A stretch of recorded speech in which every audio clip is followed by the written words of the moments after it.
Welcome to this week's video from Delhi Sustainable Farms.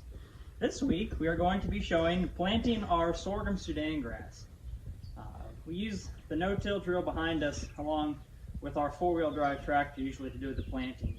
That way, if we get into any muddy spots, we can turn the four-wheel drive on and not tear up the fields. But with the planting sorghum-sudan, you have to wait until the ground temperature is at least 65 degrees Fahrenheit. Which is usually between about the 1st of May, and you don't want to plant it in any later than June 30th. That way, if you plant it too late, you won't get hardly any use out of the grass itself. But we do no-till the grasses right into our pastures.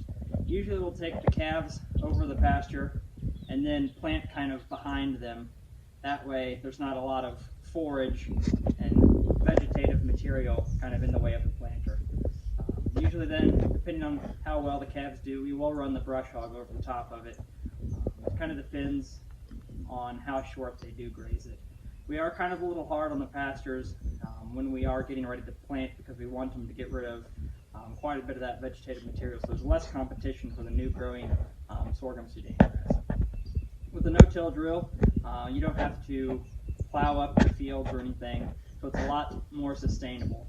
You can kind of see that there are wheels in the front of it that kind of cut the ground and drops the seed in between the two cutting wheels. That way it can just plant over the top of any type of sod. So that's usually how we do it. So we'll kind of show you the process then of planting it and filling up the planter with seed as well. So stay tuned. Here is just an up-close view of the cutting wheels. The seed then drops down in between the middle of those when the ground is opened up.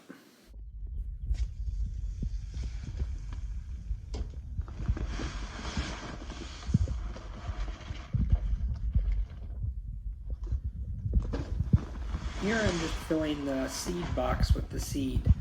The seed usually comes in 50-pound sacks. You can see that I'm dumping it into the planter. There is a protective coating, which is the weird bluish greenish color that you see on the seed itself. That way it helps protect it from rotting out in the field. The seed box can hold a couple 100 pounds of seed.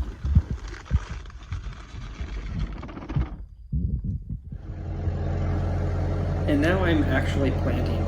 You can kind of see that it kind of paints the ground off to the left of the screen as you drag the grass back and forth with the planter. Usually you can see exactly where the planter does plant, but I do have a GPS here that kind of shows me exactly where I have been. That way you don't plant over places you've already planted on accident.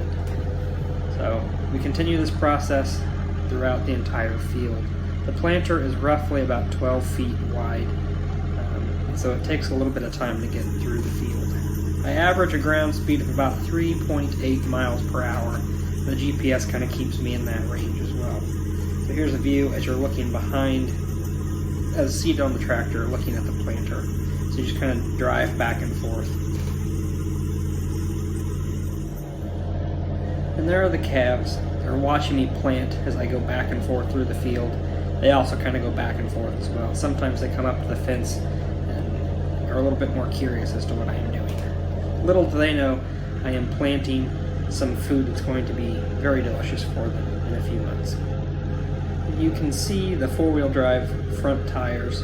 I mostly used the four-wheel drive when planting as it was a little bit wet. I didn't want to tear up the field. And the four-wheel drive then just gives it a little more traction to pull the planter across the ground. And there are the calves again, just eating away.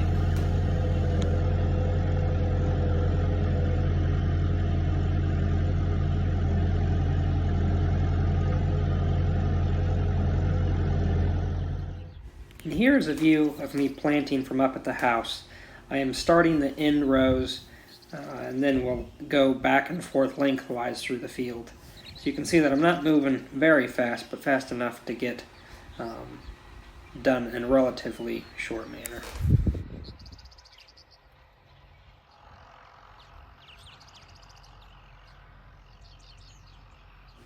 You can appreciate the purple martins making their beautiful calls in the background as well.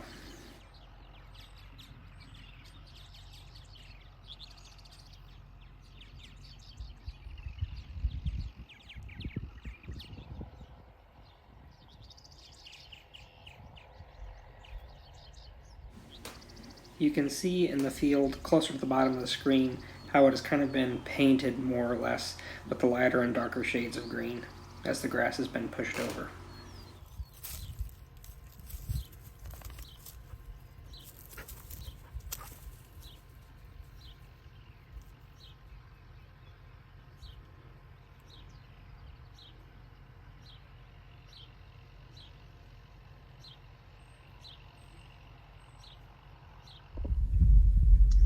Well, that's this week's video from Delhi Sustainable Farms on how we plant our sorghum-sudan grass.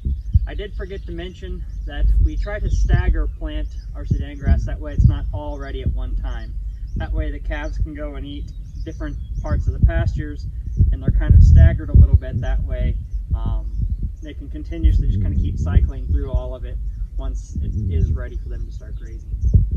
We plant roughly 60 acres of the sorghum-sudan. Half of it we'll put up for hay, specifically for the feeder calves, and then the other half is planted here at the house, and they will graze it starting about the end of July. So we try to plant about 25 pounds of seed to the acre, and try to get it about an inch deep or so.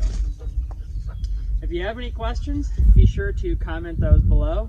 Also be sure to hit the like and subscribe button as well. That way you can stay up to date on all the rest of our videos. We hope you enjoyed the video, and we'll see you again next week.